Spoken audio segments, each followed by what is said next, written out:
भक्तवत्सल भगवान शंकर ने बड़ी कृपा की।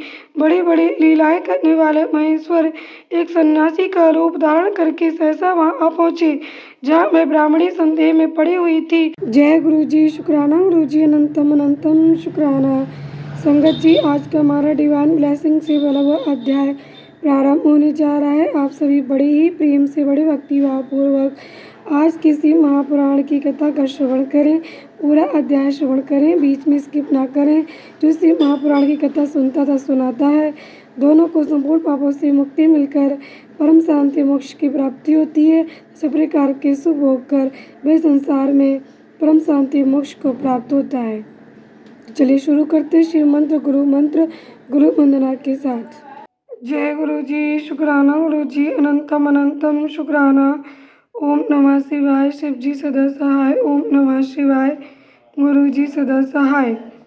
ओम कर्पूर गौरम करुणावतारम संसार सारम मुजगीन्द्रहारम सदा वसंतम हृदयारविंदे भवं भवानी सहितां नमामि नमामि। गुरुर्ब्रह्मा गुरुर्विष्णु गुरुर्देवो महेश्वरा गुरुर्साक्षात् परब्रह्म तस्मै श्री गुरुवे नमः। तस्मै श्री गुरुवे नमः।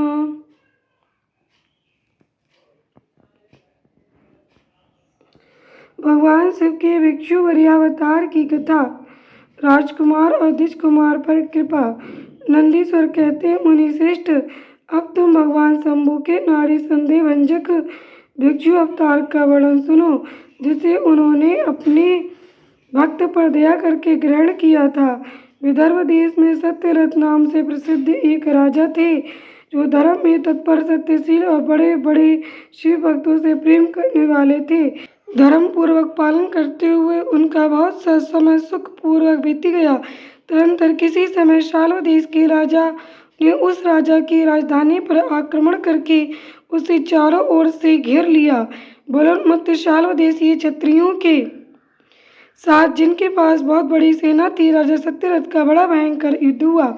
शत्रु के साथ दारुण युद्ध करके उनकी बड़ी भारी सेना नष्ट हो गई। फिर दैव योग से राजा भी सालवों के हाथ से मारे गए। उन नरेश के मारे जाने पर मरने से बचे हुए सैनिक मंत्रियों सहित भय से बेहाल और भाग खड़े हुए।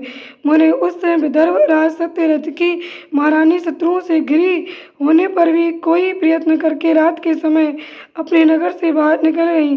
वे गर्भवती थीं, अतः शोक से संतप्त तो भगवान शंकर के चरणारविंदों का चिंतन करते हुए धीरे धीरे पूर्व दिशा की ओर बहुत दूर चली गईं।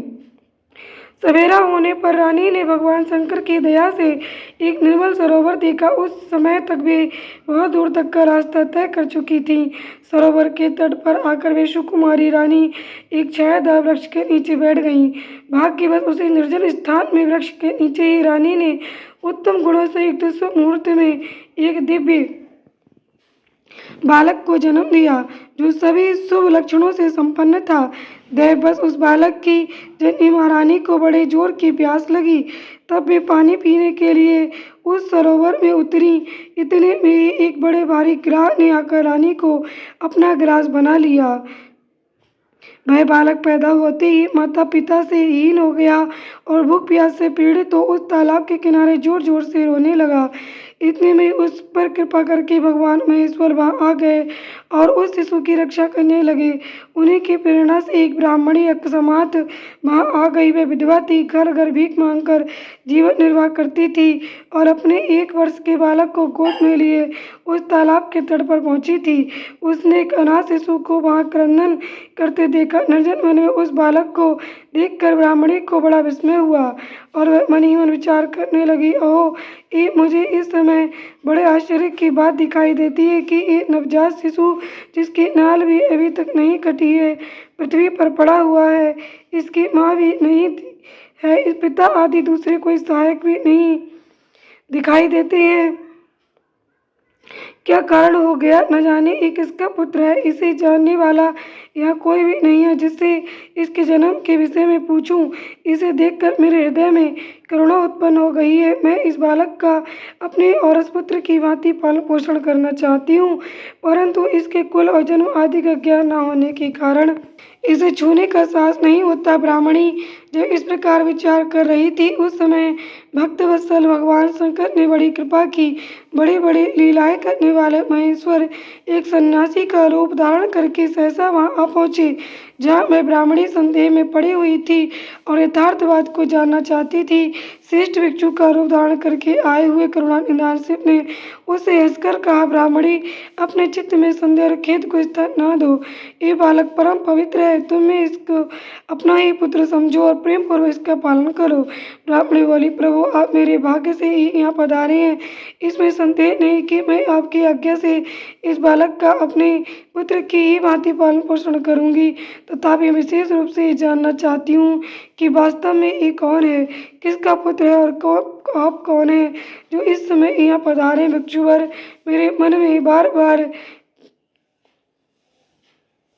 ये बात आती है कि आप करुणा सिंधु शिव ही हैं और ये बालक पूर्व जन्म में आपका भक्त रहा है।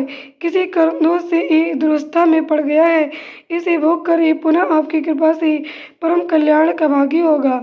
मैं भी आपकी माया से मोहित तो मार्ग भूल कर यहाँ आ गई हूँ। आपने ही इसके पालन के लिए मुझे यहाँ भेजा है। भिक्षु प्रवर शिव ने कहा, ब्राह्मणी सुनो, ये बालक शिव भक्त विदर्भराज सत्यरथ का पुत्र है। सत्यरथ को साल्वदेशीय क्षत्रिय ने युद्ध में मार डाला है। उनकी पत्नी अत्यंत व्यग्र हो रात में शीघ्रता पूर्वक अपनी महल से बाहर भाग आई। उन्होंने यहाँ आकर इस बालक को जन्म दिया।